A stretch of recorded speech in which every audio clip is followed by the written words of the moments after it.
Bonjour à tous et bienvenue dans cette deuxième vidéo des créatures, des mythes et légendes de volume 3. Nous avons juste avant battu Nono, donc une loutre très facile à battre en fait avec mon équipe d'origine.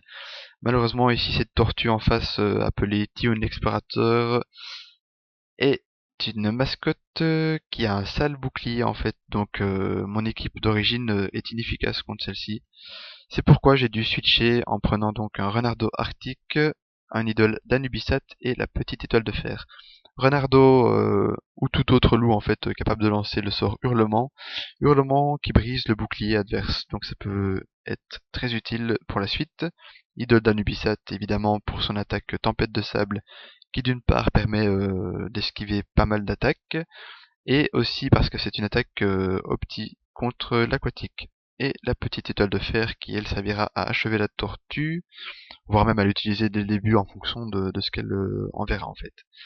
Voilà, donc on va commencer tout de suite avec hurlement du renardo. C'est un combat assez aléatoire en fait parce que cette mascotte en face utilise des sorts de façon aléatoire par rapport aux autres. J'ai remarqué qu'elle est beaucoup plus aléatoire, oui.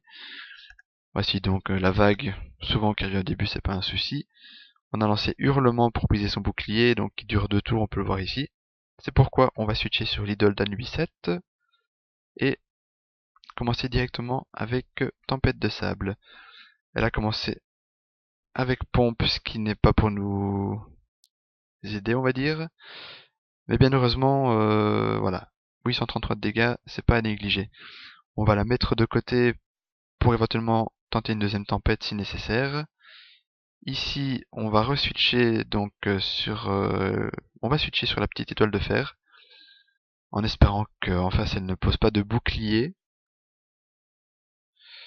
Vous voyez que avec la petite étoile de fer, en enchaînant cette combinaison de 3 attaques d'affilée, on peut mettre pas mal de dégâts. Je pense qu'on va se prendre... Ah non, voilà, donc bouclier. C'est pas dramatique tant qu'on ne meurt pas directement avec cette étoile de fer. Voilà, donc ici on va envoyer la triple attaque qui risque, qui risque de lui faire voilà, assez de dégâts. C'est pas à négliger, voilà. On en profite pour recommencer tant qu'elle n'a pas encore envoyé la pompe. Si elle l'envoie maintenant, on va devoir réduire cette attaque à 2 tours plutôt que 3, donc avec moins de dégâts. Je vais tenter une toupie en fait, en espérant pouvoir enchaîner avec une super charge. Notre idole d'Anubisat va rendre l'âme, je pense. Si ce n'est pas fait, ça ne risque de tarder. Eh bien c'est parfait. Il n'y a plus qu'à envoyer maintenant, remonter, et je pense que ce tour passera. Malheureusement non. Mais bon, on a encore de la vie, on va pas pleurer tout de suite comme mon personnage. Voilà, on retente, hein, vu qu'on a encore une chance, étant donné que nous sommes une machine, on peut raise.